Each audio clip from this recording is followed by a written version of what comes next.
আমাদের শুরুও দেখেন, শেষও দেখেন, আর মাঝখানের 100 বছরের অভিজ্ঞতা দেখেন। আপনাদের চাইতে আরো আগে যারা ডেমোক্রেসি ধরেছে সেই মিশরের ইতিহাস দেখেন, সেই তুরস্কের ইতিহাস দেখেন, সেই পাকিস্তানের ইতিহাস দেখেন। কোন 1 ইঞ্চি মাটিতে গত 100 বছরে তার ইসলাম কায়েম করতে পেরেছে কিনা? নাম লাগিয়েছে। পাকিস্তান তো বড় বড় গলায় ডায়লগ দেয়, পাকিস্তান কা মতলব কিয়া লা ইলাহা ইল্লাল্লাহ, ব্যাস এই পর্যন্তই। কিন্তু সাংবিধানিকভাবে রাষ্ট্রীয় ক্ষেত্রে, বিচার ব্যবস্থার ক্ষেত্রে দেখা যায় কুফফারদের দালালি করতে এবং কুফফারদের গোলামি করতে কোনো কমতি করে না। এমনকি আফগানিস্তানে আমেরিকা বোম মারে, সেটাও ওদের এয়ারপোর্ট ব্যবহার করেই মারে। তো এ কারণে আমরা আপনাদেরকে নতুন কোনো মডেলের কথা বলবো না। কেউ যদি বলে হুজুর তাইলে কি বলতে চান, আপনি কি অমুক আর তমুক দেশের কথা বলতে চান? আরে না, কোনো দেশ আমার বলা লাগবে না। আমি আপনাকে কোরআনের মডেলের কথা বলতে চাই, আমি আপনাকে সুন্নাহর মডেলের কথা বলতে চাই। আর নিত্য নতুন মডেলের ব্যাপারে দালিলিকভাবেও আমি আপনাকে বুঝিয়ে দিতে চাই যে আপনি ইস্তেহাদ করে যদি নিজে আল্লাহর কাছে মাফও পেয়ে যান, কিন্তু বাস্তবিকতার দৃষ্টিকোণ থেকে এতে কোনোদিনও সফলতা আসবে না। তো এখন কোরআন এবং সুন্নাহর মডেল তুলে ধরার কারণে আপনি যদি আমাকে বেয়াদব বলেন, আমি বেয়াদব গালি খেতে রাজি আছি। আপনি যদি আমাকে বিচ্ছিন্ন বলেন, বিচ্ছিন্ন গালি খেতে রাজি আছি। আপনি যদি আমাকে মানহাজি বলেন, মানহাজি গালি খেতে রাজি আছি। আপনি যদি খারেজি বলেন, খারেজি গালি খেতে রাজি আছি। আপনি আরো যা মনে চায় সব বলতে থাকেন। প্রয়োজনে গালির কোর্স খুলে নতুন নতুন গালি নিজেরা বানান, তারপর নিজেদের কর্মীদেরকে গালি শেখান, ওদের সবাই গালির উপর পিএইচডি করান, তারপর সবাই মিলে একসঙ্গে বসে গালি দিতে থাকেন। আল্লাহর কসম, আপনাদের সব গালি আমরা আমাদের কাঁধে বয়ে নেব, তারপর আল্লাহর দ্বীনের ভিন্ন ব্যাখ্যা দেব না। আল্লাহর নবী তার খলিফাদের ব্যাপারে হাদিস বলেছেন, আমার আপনার ব্যাপারে বলেন নাই। যতই আফসোস করেন লাভ নাই। এই যুগে কোরআন নাজিল হলে আমার দাদার নাম থাকতো, এগুলো বলে লাভ নাই। আসে তো নাই, আসলে কি হতো পরের বিষয়। যেটা নাই সেটা নিয়ে আফসোস করেও লাভ নাই। এই যুগে যে কোরআন আমাদের সামনে আছে, যে হাদিস আমাদের সামনে আছে, এর মধ্যে আমরা এই হাদিস স্পষ্টভাবে দেখতে পাই।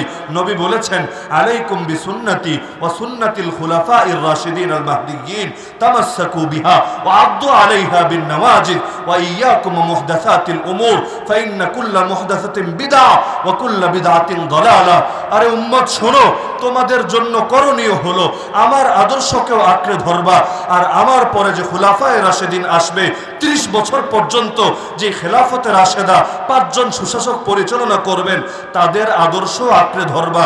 কেমনে আঁকড়ে ধরবা? নবী বলেন, মারির দাঁত দিয়ে কামড়ে ধরবা, সামনের দাঁত দিয়ে না।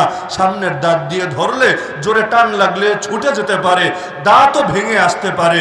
সুতরাং সামনের দাঁত দিয়ে না, মারির দাঁত দিয়ে কামড়ে ধরবা। আর নিত্য নতুন সব আদর্শ থেকে বেঁচে থাকবা। সেই আদর্শ ডেমোক্রেসির নামেই আসুক, ক্যাপিটালিজমের নামেই আসুক, ন্যাশনালিজমের নামেই আসুক, কমিউনিজমের নামেই আসুক, যে নামেই আসুক না কেন, নতুন কোনো কিছু নিবা না। কারণ ধর্মের নামে নতুন যা কিছু আসবে সেটাই হলো বেদাত, আর প্রত্যেকটা বেদাত হলো গোমরাহি।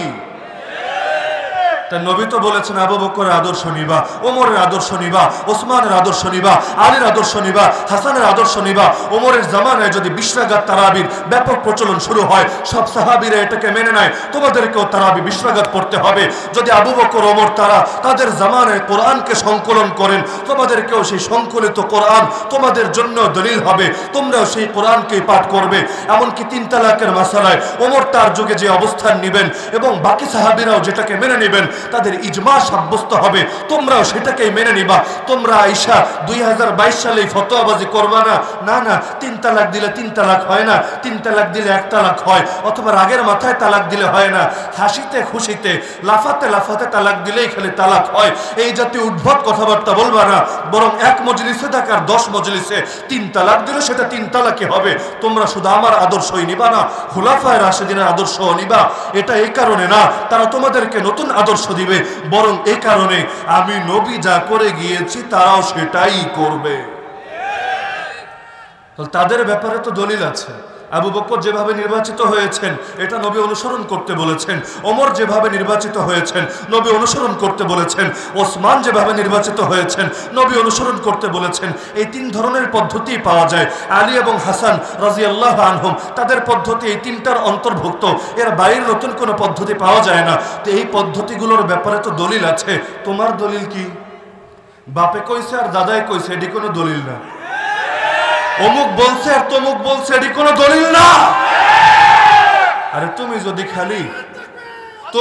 খালি এখন থেকে 50 বছর 100 বছর আগের কোনো মানুষ দিয়ে দলিল দেখাতে চাও, তুমি ভেবো না জগতের সব ফতোয়ার কিতাব তুমি পড়েছো। আরে ওই ফতোয়ার মোকাবেলায় আরো 100 না 1000 ফতোয়া যে আছে, সেইটা কি তোমার চোখে পড়ে না? খালি উর্দু ফতোয়ার কিতাব খুইলা যেইটা নিজের মাসলাকের সাথে মিলে, নিজের ধান্দার সাথে মিলে, এইটারে বাইর কইরা আনবা, পরে বলবা দেখেছো এটা তো আমাদের হাজার বছরের সংস্কৃতি, এইটার বিপরীত যারা চলে, এইটার বিরুদ্ধে যারা কথা বলে, ওরা খারেজি, ওরা মানহাজি, ওরা এই হাজি আর ওরা সেই হাজি, এই টাইপের কথা বলে পার পাওয়া যাবে না। আরে ফতোয়ায় যদি আসো, ফতোয়ায় কাটাকাটি বহুত হবে, কিন্তু মূলে আসো, ফতোয়ারেও কোরআন দিয়ে মাপো। আর ইসলামের দলিল তো 4টা, কোরআন, সুন্নাহ, ইজমা, কিয়াস। ব্যক্তি তো কখনো ইসলামের দলিল না।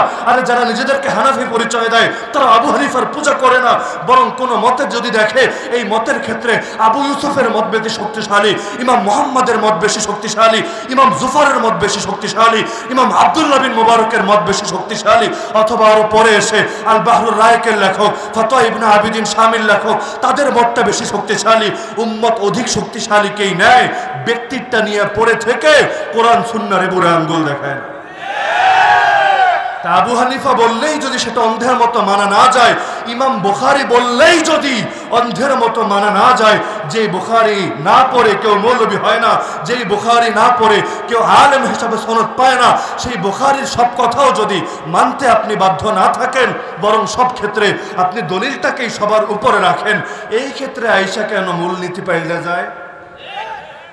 আর যদি ব্যক্তির কথা দিয়ে সাব্যস্ত করতে চান, দুনিয়ার কোনো বেদাত বাকি থাকবে না।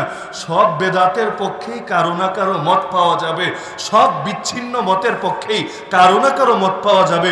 যারা মুফতি হয়েছেন, উসুলুল ইফতা, তাকে উসমানী সাহেবের লেখা উসুলুল ইফতা যারা পড়েছেন, সেখানে একটা বাক্য স্মরণ থাকার কথা, কেউ যদি আলেমদের জাল্লাত মানে তাদের ব্যক্তিগত মত যেটা অন্যদের সাথে মিলে নাই, এগুলোর পেছনে যদি কেউ পড়ে আর এটার অনুসরণ করতে শুরু করে, তাহলে সে আর হকের উপর থাকতে পারবে না, আলাদা একটা দল, আলাদা একটা ফেরকা হয়ে যাবে।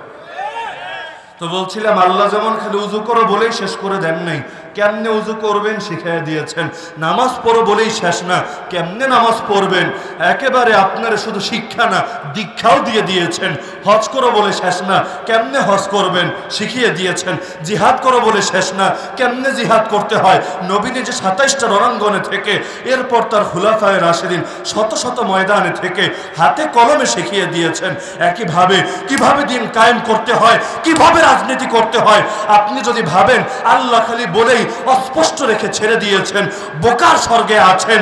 না কোরআনের উপর ঈমান পরিপূর্ণ হয়েছে, না সুন্নাহর উপর ঈমান পরিপূর্ণ হয়েছে। আল্লাহ এভাবে আমাদের রাখেন নাই। আর যদি রাখতেন, নবীর এই হাদিসের কি অর্থ করবেন?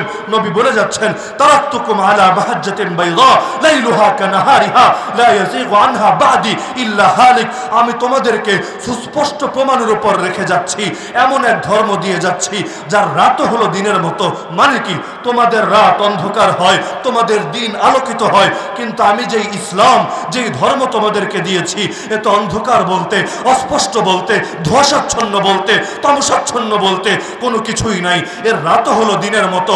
সুতরাং এই সুস্পষ্ট দিন পাওয়ার পরও একমাত্র কপাল পোড়াই ভিন্ন পথ অবলম্বন করতে পারে। সুতরাং 2022 না 3022 যদি হয়, আমরা সে কথাই বলবো, মুসলিম উম্মার সফলতা সেই ইসলামেই নিহত যেই ইসলাম আল্লাহর নবী 1450 বছর আগে দিয়ে গিয়েছেন। নাহনু কওমুন আ'আজ্জানাল্লাহু বিল ইসলাম, আমরা সেই জাতি যাদেরকে আল্লাহ ইসলাম দিয়ে সম্মানিত করেছেন। ফাইদা বিতাগাইনাল ইজ্জা ফি গায়রিহি আদাল্লানাল্লাহ। এখন ইসলাম ছেড়ে অন্য কোন জাতির বস্তা পচা আদর্শ মেনে যদি উন্নত হতে চাই, সম্মানিত হতে চাই, কোনোদিনও পারবো না। যে ডেমোক্রেসির বিরুদ্ধে এখন আমেরিকা আর ব্রিটেনে আন্দোলন শুরু হয়েছে, যেই ডেমোক্রেসির সীমাবদ্ধতা এবং ধান্ধার দিকগুলা এখন কাফের দেশের কাফের লেখকরাই বড় গলায় তারা নিজেরা প্রচারও করে এবং পত্রিকায় কলাম লেখে। এমনকি বহুজন এই ভবিষ্যৎবাণী করা শুরু করেছে, কাফের মুশরিকদের বড় বড় স্কলাররা, 2030-এর পর এই ডেমোক্রেসির যুগের অবসান ঘটতে যাচ্ছে, নতুন কোনো ধারা আসতে যাচ্ছে। কারণ যেগুলো মানুষ বানায় এই জিনিসের কোনো স্থায়িত্ব নাই। মানুষ আজকে একটা বানিয়েছে, ভালো মনে হয়েছে, কাল আরেক মানুষ আসবে, তার কাছে এটা না ভিন্ন কোনোটারে ভালো মনে হবে। তো মানব রচিত জিনিস সর্বদা পরিবর্তিত হয়, আর রবের দেওয়া জিনিস সর্বদা অপরিবর্তিত থাকে। আপনি এখন সেই মানব রচিত ডেমোক্রেসির শুরুতে ইসলামী নাম লাগাবেন, বলবেন ইসলামী হলো ডেমোক্রেসি। খুলাফায়ে রাশেদিন তারাই ছিলেন ডেমোক্রেটিক, নাউযুবিল্লাহ। 2 দিন পর যখন ডেমোক্রেসির যুগের অবসান হবে, তখন আপনার ইসলাম যাবে কই? ইসলাম তো সর্বযুগে একই থাকবে, তার রূপ কখনো পাল্টাবে না। আরে আল্লাহর নবী উজুর পদ্ধতি শিখিয়েছেন, এখন উজু কি কুয়ায় করবেন, না হাউজে করবেন, না ট্যাপ ছেড়ে করবেন, এ ব্যাপারে আপনি স্বাধীন। কিন্তু হাত ধোয়া বাদ দিয়া নাভি ধুবেন, মাথা মোছা মাসেহ করা বাদ দিয়া লজ্জাস্থান মাসেহ করবেন, এরকম স্বাধীনতা আপনারা দেওয়া হয় নাই। দিন কায়েম করবেন, নবী দাওয়াতের মাধ্যম দিয়েছেন, এদাদের মাধ্যম দিয়েছেন, জিহাদের মাধ্যম দিয়েছেন। এই জাতীয় মাধ্যমগুলো নবীর দেওয়া, তার সাহাবীদের দেওয়া, কিয়ামত পর্যন্ত এগুলোই বাকি থাকবে। ইমাম মাহদি এসেও এই তরিকা ধরবেন, আল্লাহর নবী ঈসা এসেও দুনিয়াতে সেই তরিকাই ধরবেন। মাঝখানে ভিন্ন তরিকা ধরে কি সফলতাটা আর পাবেন? আমাদের শুরুও দেখেন, শেষও দেখেন, আর মাঝখানের 100 বছরের অভিজ্ঞতা দেখেন। আপনাদের চাইতে আরো আগে যারা ডেমোক্রেসি ধরেছে, সেই মিশরের ইতিহাস দেখেন, সেই তুরস্কের ইতিহাস দেখেন, সেই পাকিস্তানের ইতিহাস দেখেন। কোন 1 ইঞ্চি মাটিতে গত 100 বছরে তার ইসলাম কায়েম করতে পেরেছে কিনা? নাম লাগিয়েছে। পাকিস্তান তো বড় বড় গলায় ডায়লগ দেয়, পাকিস্তান কা মতলব কিয়া লা ইলাহা ইল্লাল্লাহ, ব্যাস এই পর্যন্তই। কিন্তু সাংবিধানিকভাবে, রাষ্ট্রীয় ক্ষেত্রে, বিচার ব্যবস্থার ক্ষেত্রে দেখা যায় কুফফারদের দালালি করতে এবং কুফফারদের গোলামি করতে কোনো কমতি করে না। এমনকি আফগানিস্তানে আমেরিকা বোম মারে, সেটাও ওদের এয়ারপোর্ট ব্যবহার করেই মারে। তো এ কারণে আমরা আপনাদেরকে নতুন কোনো মডেলের কথা বলবো না। কেউ যদি বলে হুজুর তাইলে কি বলতে চান, আপনি কি অমুক আর তমুক দেশের কথা বলতে চান? আরে না, কোনো দেশ আমার বলা লাগবে না। আমি আপনাকে কোরআনের মডেলের কথা বলতে চাই, আমি আপনাকে সুন্নাহর মডেলের কথা বলতে চাই। আর নিত্য নতুন মডেলের ব্যাপারে দালিলিকভাবেও আমি আপনাকে বুঝিয়ে দিতে চাই যে আপনি ইস্তেহাদ করে যদি নিজে আল্লাহর কাছে মাফও পেয়ে যান, কিন্তু বাস্তবিকতার দৃষ্টিকোণ থেকে এতে কোনোদিনও সফলতা আসবে না। তো এখন কোরআন এবং সুন্নাহর মডেল তুলে ধরার কারণে আপনি যদি আমাকে বেয়াদব বলেন, আমি বেয়াদব গালি খেতে রাজি আছি। আপনি যদি আমাকে বিচ্ছিন্ন বলেন, বিচ্ছিন্ন গালি খেতে রাজি আছি। আপনি যদি আমাকে মানহাজি বলেন, মানহাজি গালি খেতে রাজি আছি। আপনি যদি খারেজি বলেন, খারেজি গালি খেতে রাজি আছি। আপনি আরো যা মনে চায় সব বলতে থাকেন। প্রয়োজনে গালির কোর্স খুলে নতুন নতুন গালি নিজেরা বানান, তারপর নিজেদের কর্মীদেরকে গালি শেখান, ওদের সবাই গালির উপর পিএইচডি করান, তারপর সবাই মিলে একসঙ্গে বসে গালি দিতে থাকেন। আল্লাহর কসম, আপনাদের সব গালি আমরা আমাদের কাঁধে বয়ে নেব, তারপর আল্লাহর দ্বীনের ভিন্ন ব্যাখ্যা দেব না।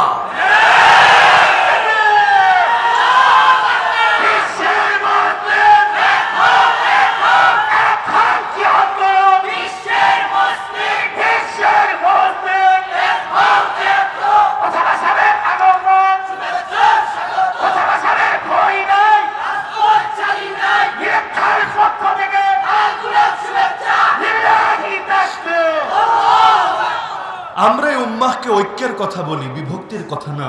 ডেমোক্রেসি পৃথিবীর কোনো দেশে ঐক্য দিতে পারে নাই, বিভক্তি দিয়েছে। যত দল তত বিভক্তি। এখন মুসলমান মুসলমানের পেছনে লেগে থাকে।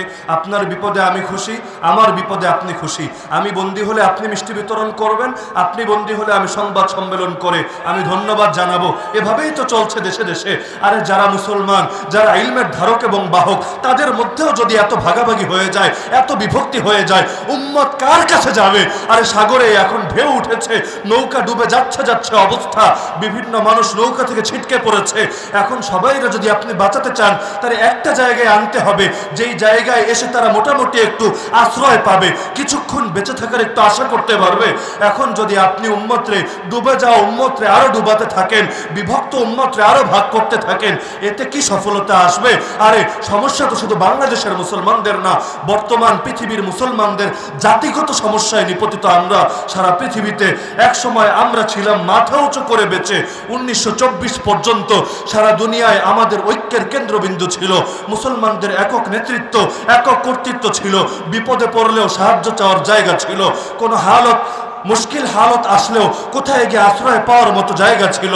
কিন্তু ধীরে ধীরে ভাগ হতে হতে হতে কখনো দেশের নামে, কখনো দলের নামে, কখনো নেতার নামে, কখনো এই নামে আর কখনো সেই নামে ভাগ হতে হতে এখন আর আমাদের কোনো অস্তিত্ব নাই। এখন নেকড়ে এসেও আমাদের ঘাড় মটকে দিয়ে যায়, বাঘ এসেও আমাদের গোশত খেয়ে যায়, রাখালও আমাদেরকে সামলাতে পারে না। এত বেশি বিভক্ত হয়েছি, রাখাল কয় দিকে আর নজর রাখবে? তো এভাবে ধীরে ধীরে কাফেরদের শিকার হয়ে যাচ্ছি আমরা, কখনো আরাকানে, কখনো কাশ্মীরে, কখনো আফগানে, কখনো সোমালিয়ায়, কখনো ইয়ামানে, কখনো ইরাকে, কখনো সিরিয়ায়। আরে কেন?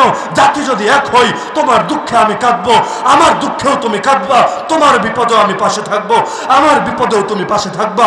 মুসলমানের সংখ্যা যদি 150 কোটি প্লাস হয়, কিভাবে এত বিপুল সংখ্যক জাতির উপর দুনিয়ার কাফের মুশরিকরা বাঁকা চোখ তুলে তাকাতে পারে? 150 কোটি মুসলমান থাকার পর কিভাবে নিয়মিত নবীরে গালি দেওয়া হতে পারে? 150 কোটি মুসলমান থাকার পরে কিভাবে গুয়ান্তানামো আর আবু গারিবের মতো বহু জিন্দানখানা খুলে মুসলিম নারীদের ইজ্জত নিয়ে ছিনিমিনি খেলা হতে পারে? তাহলে 150 কোটি মুসলমান বেঁচে থাকার দরকারটা কি? আল্লাহর নবীর যুগে মুসলমান যখন কয়েকশো আর কয়েক হাজার ছিল, সেই সময় নারীর ইজ্জত নষ্ট হতে দেন নাই, সেই সময় নবীর ইজ্জত বরবাদ হতে দেন নাই। নবীর ইজ্জত হেফাজত করেছেন, নারীর ইজ্জত হেফাজত করেছেন, দিনকেও সমুন্নত রেখেছেন। কোথায় শত আর কোথায় 150 কোটি? এত বেশি বেড়ে লাভ হলো কি? আরে কচুরি পানার মতো যদি হয়ে যায় আমরা, আর বন্যার পানিতে যদি ভাসতে থাকি, সংখ্যায় বেড়ে লাভ হবেটা কি? একটা ঘোড়া যেই কাজ করতে পারে, লক্ষ ভেড়া মিলেও তো কাম করতে পারবে। তা আমরা তো এই কথাই বলি, সমস্যা সারা দুনিয়ার মুসলমানদের। যেহেতু সমস্যা সবার, সবাই মিলেই মোকাবেলা করতে হবে।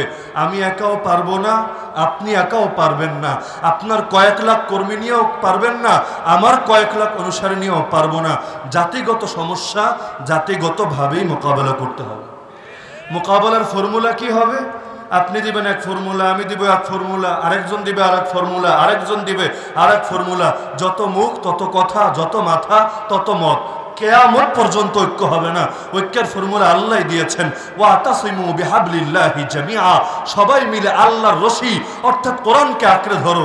কোরআন যেহেতু একটা, সবাই মিলে কোরআন ধরো, ঐক্য হয়ে যাবে। বাপদাদা কি বললো দেখার বিষয় না, কোরআনে আল্লাহ কি বললেন দেখার বিষয়। আল্লাহ একটাই বলবেন, আল্লাহর কথায় আপনি দ্বিমুখিতা, সাংঘর্ষিকতা পাবেন না। সুতরাং আসেন না সবাই মিলে কোরআন ধরি। আমরা গালি দিলে দেন, সমস্যা নেই। ষড়যন্ত্র করতে মনে চাইলে করেন, তাও সমস্যা নাই। কিন্তু আল্লাহর দোহাই লাগে, কথাগুলো একটু নিরিবিলিতে বসে ঠান্ডা মাথায় ভাববেন যে আসলেই এভাবে সম্ভব কিনা। আপনাদের পূর্বে 100 বছরে 1 ইঞ্চি মাটিতেও কেউ সম্ভব করে দেখাতে পারে নাই, আপনারা আবারও কেন সেই পথে হাঁটছেন? হাদিসে নবী বলেন, মুমিন ধোঁকা খায় না, ধোঁকা দেয়ও না। মুমিন এক গর্তে 2 বার দংশিত হয় না, এই এক গর্তে শত শতবার দংশিত হলাম, আর কত।